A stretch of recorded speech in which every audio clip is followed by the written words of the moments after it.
우선은 채용 공고 관련해서 궁금하신 게 많으실 텐데 그거에 대한 이야기를 집중적으로 할 건 아닙니다. 그거는 질문이 있으시면 답을 해드리는 식으로 할게요. 준비한 내용은 그건 아니고요. 공고가 나면 그제서야 관심을 갖잖아요. 그런데 최종 합격에 성공하는 사람들은 도타리님 반갑습니다. 어떤 상황에 관계없이 평소에 꾸준히 하던 분들이 결국에 최종 합격을 합니다. 이게 취업뿐만이 아니라 취업이 아니더라도 어떤 자산시장 또는 인생의 모든 기회들에서 남들이 다 끝났다고 할 때 또는 관심이 없을 때 준비하고 무언가를 하던 사람들이 원래 기회를 잡는 겁니다. 1번 같은 경우에 많이 모르시는 게 있는데 자꾸 무언가 내세울 만한 걸 찾으세요. 그런데 그런 게 있는 사람은 묻지도 않고 조용히 가지고 있겠죠. 제가 아는 바로는 특별한 걸 한 게 있어서 취업을 하는 사람은 본 적이 잘 없어요. 누구를 잘 안다던가 이런 게 아닌 이상. 이렇게 묻는 분들은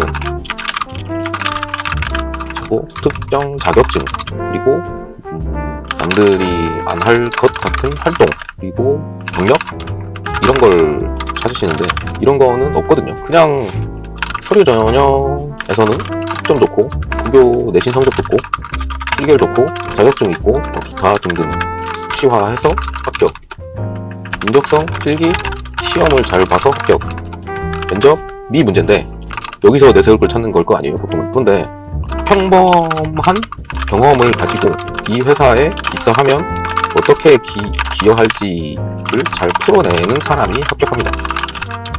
특별한 경험을 아무리 가지고 있다고 해도 그것만으로 합격하는 경우는 없습니다.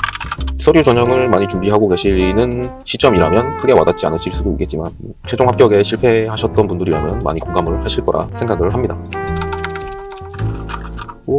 제가 아는 걸 알고 있을 것 같고 실제로 여러분보다는 많이 알고 있겠죠. 심지어 모든 걸 알고 있을 거라고 착각하는 분들이 계셔서 뭐뭐가 있고 뭐뭐이고 뭐뭐한 상태인데 해도 되나요? 합격 가능한가요? 이런 거에 답을 할 수 있는 사람은 없습니다. 인사 담당자도 모르는 일입니다. 채용 구조 자체에 대해서 여러 번 설명을 드렸잖아요. 특정 채용에 어떤 인원들이 어떤 스펙을 가지고 얼마나 많이 몰릴지는 아무도 모릅니다. 대강의 레퍼런스를 요구하시는 것 같은데 표본과 조사가 충분하지가 않아요. 무슨 독취사 서류 합격 스펙 가지고 이야기를 하는데 그거 그냥 합격했다는 사람들한테 스펙 어떻게 되냐고 쪽지로 물어보는 거거든요. 그걸 얼마나 신뢰할 수 있을까? 그리고 표본이 너무 작아요. 최종이 103명 합격했는데 30명 정도 서류 합격 스펙을 이야기하면 그게 얼마나 신뢰가 있을지. 그래서 여러분들이 이런 거에 휘둘리지는 않으셨으면 합니다. 대졸도 되네? 나이 컷이 30이네? 이딴 게 어디 있냐고요. 그리고 해도 되는지는 왜 물어보는지 좀 의아합니다. 해도 될까요? 그게 왜 허락받아야 하는 일인지. 몇 번이고 공개적으로 이야기를 해드렸던 것 같은데 모든 게 자유입니다. 할지 말지, 더 할지 그만할지. 그래서 곰곰이 생각해보니 책임을 회피하고 싶은 거예요. 내가 선택하고 내가 책임지는 게 인생인데 누구한테 의존을 하면 내 책임이 없어지잖아요. 내 자유랑 바꿔서 저 새끼가 하라고 했으니까 했는데 안 됐네. 그냥 이거거든요.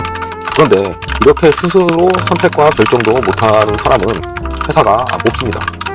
그래서 구체적인 상담이 필요하신 경우는 무료로도 상담을 해드리고 영상 제작을 전제로 하면요. 그게 아니면은 아주 소정의 비용을 지불하시면은 개인적으로도 상담을 해드리고 있으니까 상담을 원하시는 거면 모르겠는데 그냥 해도 될지 말지 이런 거는 제가 답을 해드릴 수가 없겠죠. 여러분 선택입니다. 그리고 대기업 생산직이라는 건 뭘까? 취업 준비하시는 분들이 좀 한상을 가지고 계신 게 아닐까. 엄청나게 많은 급여를 받아서 여유로운 생활을 할 수 있을 거라는 착각. 그냥 월급쟁이일 뿐이거든요. 심지어 생산 직군으로 입사를 하시면 가장 힘들고 더럽고 어렵고 하단에서 낮은 자리에서 일을 하게 됩니다. 대신에 대기업이 아닌 곳에서 비슷한 일을 한 사람들보다는 아주 조금 급여를 더 받겠죠. 그래서 본적으로 월급쟁이의 한계를 벗어날 수는 없습니다. 월급쟁이란 뭐냐? 내 일이 없다. 내 일이 아니다. 법인이라는 회사의 일이고 시키는 일을 한다. 회사가 가지고 있는 자산의 가치가 상승하고 부자가 되어도 나는 계약된 임금만 받는다. 진짜로 부자가 되는 사람들은 용수님 반갑습니다. 자기 사업을 하죠. 여러분들이 생각하는 걸 이해하지 못하는 건 아닙니다. 저도 그런 시절이 있었습니다. 부모님이 도와주지 않으면 국산차 혹은 중고부터 시작해야 하고 주담대 받아서 구축 아파트라도 마련하며 다행. 맞벌이 해야 할 가능성도 높고 교대 근무와 육아에 찌들어간다. 선배들도 다 그러고 살고 있고 내 인생도 그냥 이 정도구나 이렇게 되거든요. 그래서 너무 환상을 갖지는 마시고 다만 그래서 마지막으로 하고 싶은 말은 그래도 대기업을 가야 한다.